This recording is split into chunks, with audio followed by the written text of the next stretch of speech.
Hello, and welcome to VTubers into D&D. I am back, and today we're doing Calliope Mori, or Mori Calliope, however you want to say it. I'm going to be sticking with Calliope Mori. As usual, Homebrew is off, everything else on manual HP. Like last time, like the Project Melody one, I will be posting this in the YouTube comments for you guys to see. So let's get into it. Race, Fallen Small. Why? Acrylic Shroud and acrylic damage. That's pretty much it. We also get the benefits of Healing Hands and Celestial Resilience, along with the Dark Vision. For our races, for our class, we want to go Cleric and Fighter. Quick note on the Fighter. If you want to do Fighter, I do it for Action Surge, Fighting Style, and whatnot. But for the martial ability, or the martial archetype, you can either do the Echo Knight, the Eldritch Knight, PSI Knight, or Rune Knight. Either one of these will be good. I would recommend the Echo Knight and the Rune Knight. The Echo Knight, which is what we have on it now, will give you additional range to do your spells from, an additional target that the enemies can target. If you want to do the Rune Knight, you might be able to save yourself with the Cloud Rune if you get attacked.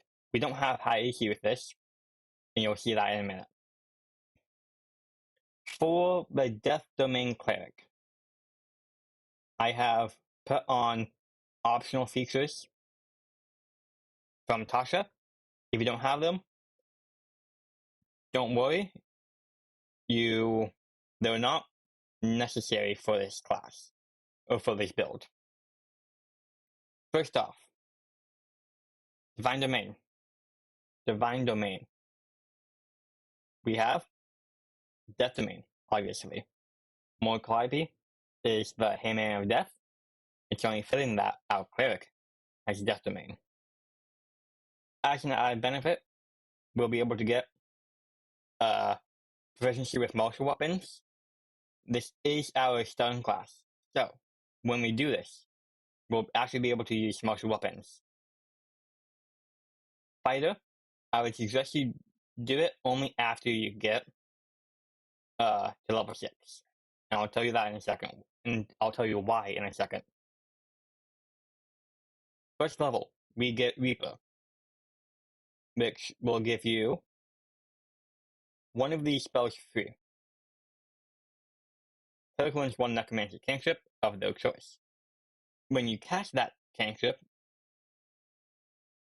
that normally targets only one creature. The spell can instead target 2 creatures within range, and within 5 feet of each other. Basically, 3 twin spell. Although the range is only limited to 5 feet. It might not always be good, but you want to hope for there's crowd of enemies. I chose Stab and Sting because not only with necrotic damage when you get up higher, 44, it's not good, but we chose it for they failed the con save. They fall prone. That's what we want. Creatures being prone, it's good for us, it's good for our team. Next, we have second level, Touch of Death. This is our Channel Divinity option. And if you don't know what Channel Divinity is, you can take a look at it. But for our build, we'll be able to use Channel Divinity twice. Now, technically, we are only one off from doing it 3 times. 3 times will be good. But it's not mandatory. Alternatively, what you can do is, instead of the 3 levels in Fighter, go 2 levels in Fighter, and have this be third, and have this be 18th level. That way, you get the 3 charges of Channel Divinity. So, Touch of Death, Channel Divinity. When the cleric hits a creature with a melee attack, the cleric can use Channel Divinity to deal extra necrotic damage to the target. The damage equals 5 plus twice his or her cleric level. Meaning, at level 2, will be a 2nd level cleric. Multiply that by 2, and add 5, 4, 5, 6, 7, 8, 9. We'll be able to do 9 necrotic damage, and it's going to go up from there. 4th level, I have Remarkable Recovery. The main thing that we want to do with this is we want to use it for a certain spell. If you know the spell, great. The spell is Vampiric Touch. Vampiric Touch will heal us. With Touch of Death, we can add necrotic damage to that, and we'll heal more from Remarkable Recovery. It's just a great all-around thing. And because our race takes up an action, Necrotic Shroud, this means we can still cast Vampiric Touch as a bonus action. I'll get to that later, at the level 8. Inescapable Destruction.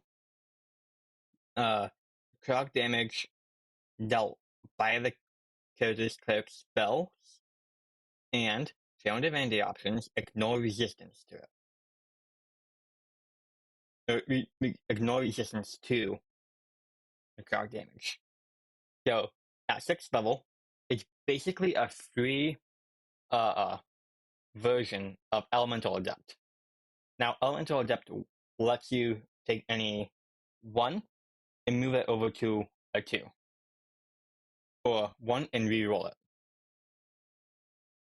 No, it's 1 and then act like it's a 2. That's what it was. This, we cut that out, and we only get the first part. Ignores resistance. It's also very limited. It's only for our cleric spells or Channel Divinity. That doesn't matter. We'll be using those 2 way more. Way more than that. 8, ability level 8, Spelldriver.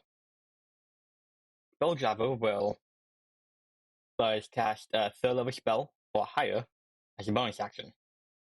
So it lets us cast a spell as a bonus action, period. But if we cast 2 spells, let's say a 1st level and a 3rd level, or a 1st level and a 9th level, we can do that. We can't 2 3rd level or higher spells, so we can do a 2nd level and a 3rd level. That's fine, but no 2 3rd levels. Divine Strike. Once on each of the cleric's turns when he or she hits a creature with a weapon attack, specifically a weapon attack, the cleric can cause the attack to deal an extra D8 necrotic damage to the target. At 14th level, it goes to 2D8. The reason why I emphasized weapon attack, that is because on, where is it? On here, it says cleric spell or cleric spell and Channel Divinity. It does not include Divine Strike. And on top of that, our Touch of Death only requires a melee attack, meaning we can use melee attack spells and still get this.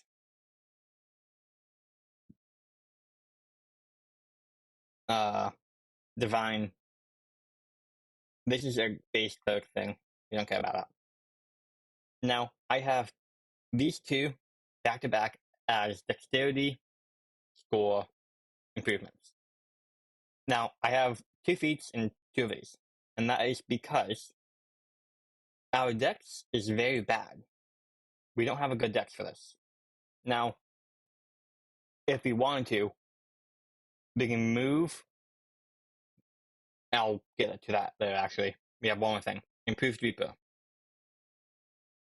We can cast a 1st through 5th level spell that targets only 1 creature. The spell can instead target 2 creatures within range and within 5 feet of each other. The spell consumes its material, and the cleric must provide them for each target. Now,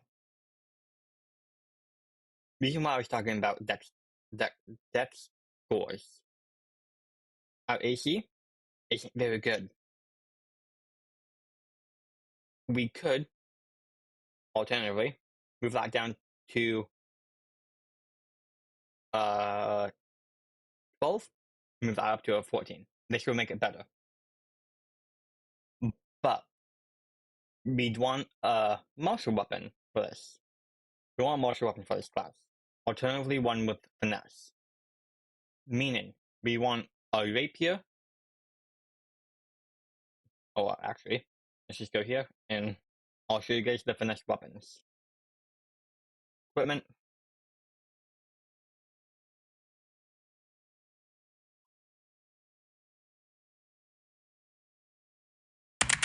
Finesse. My spelling is abysmal. But we get finesse. You increase strength or dex for the modifier and attack rolls. We want that because it's gonna help us greatly. Now, these are the finesse weapons. A whip, short sword, scimitar, rapier, hoopka range, dart, and dagger. Out of the two, I would suggest a rapier or a short sword, with the rapier being more damage. Now, with our dex so low, we won't be able to roll plate mail without imposing a disadvantage on ourselves for movement. But we will be able to do, if I'm not mistaken, we'll be able to do leather armor, and I think we can do medium armor. Just we're missing required proficiency, but I think we can do it still. Chain armor is special, I believe. At any rate, for background, I chose Wild Spacer. A new background that I got was Ruined. Same effect. We want the tough feet. 3 feet,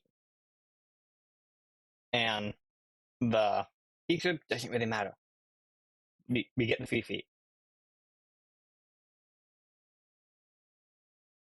Now,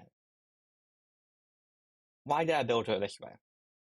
Well, I built her this way because around necrotic damage. You see, there's a certain spell in here. Where is it? Vampiric Touch.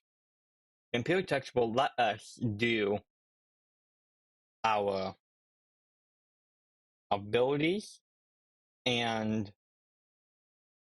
our necrotic abilities, such as the Shroud. Where is it? Yeah, Shroud. And the Stone Divinity. It will let us do those both. and it doesn't require a melee weapon. It only requires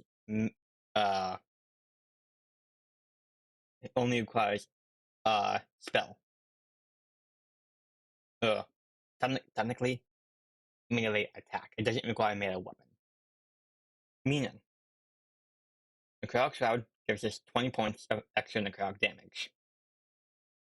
Where is it? Stone Divinity gives us an extra 39 points of damage.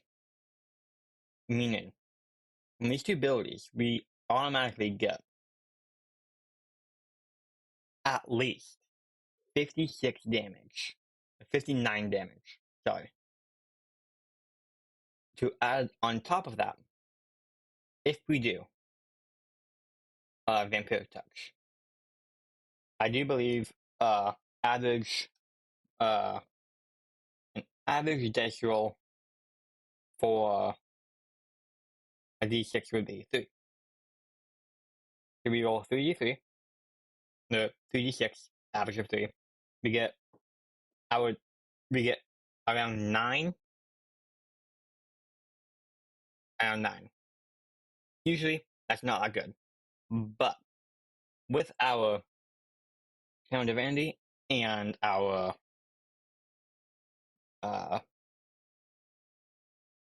Necrotic Shroud, we add 59 onto that, making it 68 necrotic damage, which we heal half of.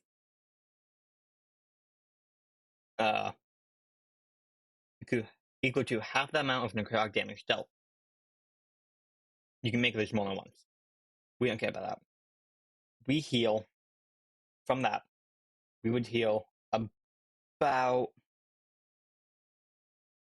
34 hit points.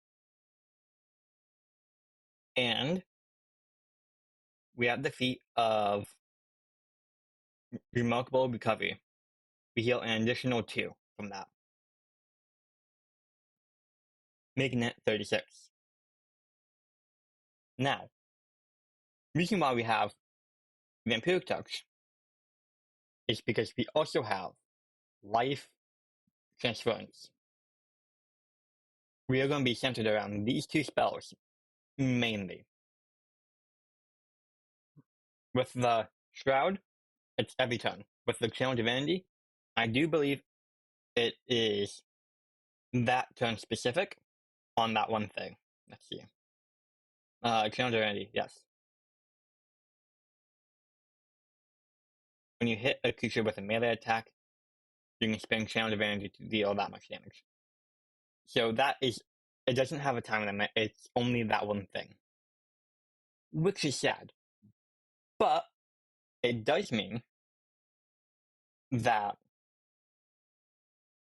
there's no possible way for you to take more than the life transference amount. So, life transference is 4d8. Average roll, I would assume, for a d8 is 4. That's 16, about 16 health that you heal. About 16 damage that you take. And you heal twice that, 32. So, you heal an ally with 32 health.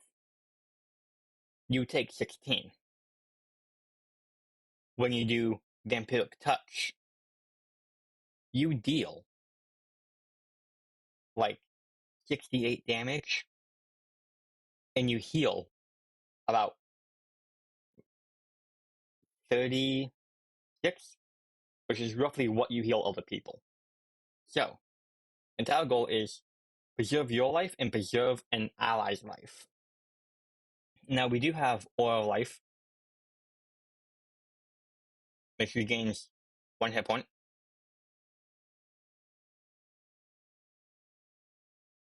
And it's not that good, but it's there. Now, we also have False Life. Pretty much any necrotic melee spell you can add that 59 damage to. Meaning, say you cast this at 9th level. You'll do 9 times 3. For an average, we're going to do average. And I'll tell you the max later. Plus 59.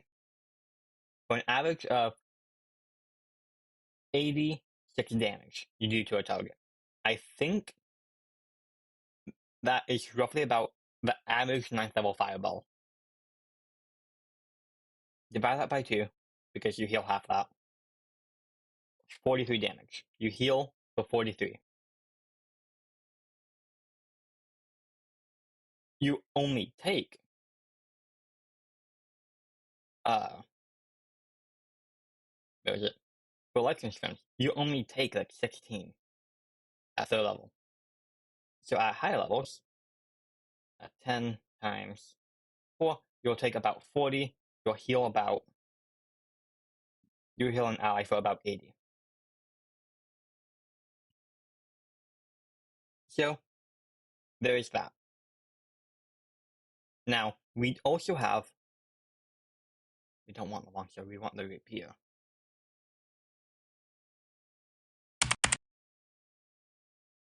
Rapier, there we go. Now I'm just using standard equipment. I'm not doing any magic equipment. Now if you do magic equipment, it would be higher, which is fun. But standard here, just because. Now with because we do have Divine Strike for necrotic damage. We do an extra 2d8 necrotic damage. So, let's just say 8 damage plus that 59 from earlier, because we can add that here. And our rapier does 1d8 plus 4, at about another 8. So, with a single strike from a rapier, we can deal about 75 damage. Most of that being necrotic damage. Now, do you always want to do this? Probably not. But this is built around necrotic damage for the sheer fact that you'll get the most out of it with this build. It's not perfect, but it is a fun class to roleplay with. Now, would I recommend this for an actual fighting campaign? Probably not. It would be fun to roleplay. It does have some great utility to it, but it doesn't really have anywhere else to go. You do your necrotic damage, you do insane amounts of necrotic damage to an enemy. You can keep your allies alive for longer, but that's pretty much it. It doesn't have any other special tricks. Granted, doing like, what was it, 86 damage? Doing like 86 damage in a hit is pretty fun. You don't have the best AC, but we did fix that. Your health is average. Overall, this is a very average thing. I would play it for the fun of it, just to see the look on my DM's face when I say, hey, I do like 86 damage to this person, necrotic, and there's no way for you to reduce it unless they have immunity. In that case, you're screwed royally. But the main thing of this is necrotic damage, and if they have immunity to it, you take out most, if not almost all, your abilities. I think there might be 2 or 3 abilities in here that don't have anything to do with necrotic damage. That's it. Now, I did say I was going to tell you that guys the max they could do first. So 9 times 6 plus 59. I'm doing this for Vampire Touch. If you were to hit max damage, you do 113 necrotic damage, I believe. And you would heal about 56, 57, 58, 59.